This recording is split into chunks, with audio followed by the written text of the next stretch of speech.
In the day's other news, there is word that North Korea has released an American that it detained last month. The state-run news agency identifies him as Bruce Bryson Lawrence and says that he illegally entered the country through China.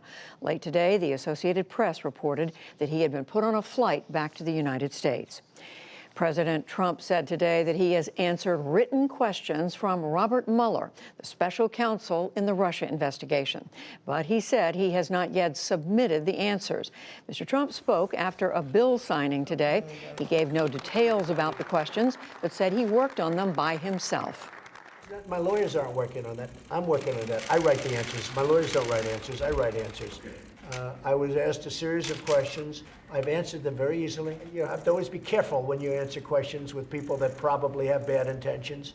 But no, it's the questions were very routinely answered by me. Meanwhile, Acting Attorney General Matthew Whitaker reportedly says there is no reason to end the special counsel's Russia investigation. That is according to Senator Lindsey Graham's office. A spokesman says the South Carolina Republican met with Whitaker yesterday and came away reassured.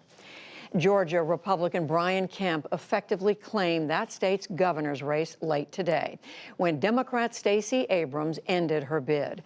Abrams claimed widespread voter suppression, but said she has no legal recourse. I acknowledge that former Secretary of State Brian Kemp will be certified as the victor in the 2018 gubernatorial election.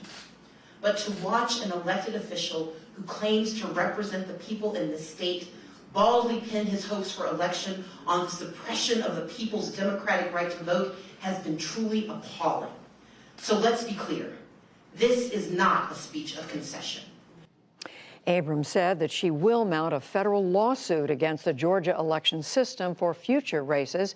Meanwhile, Democrats picked up another U.S. House seat in California for a net gain so far in the midterms of 37.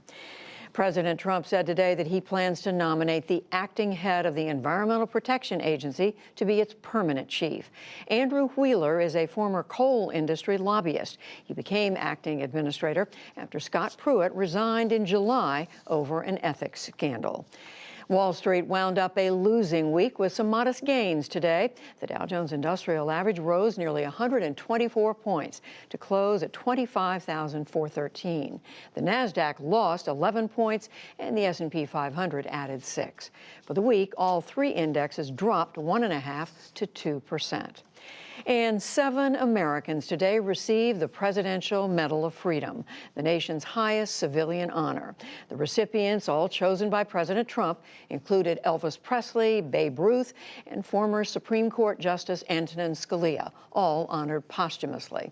The 4 living honorees were Utah Senator Orrin Hatch, former pro football greats Roger Staubach and Alan Page, who later served on the Minnesota Supreme Court, and philanthropist Miriam Adelson. Still to come on the NewsHour, a federal judge sides with CNN in a lawsuit against the White House. Major changes are made to federal government guidance on the handling of sexual harassment and assault on college campuses. Leaders at Facebook deny they ignored Russian trolling on their platform, and much more.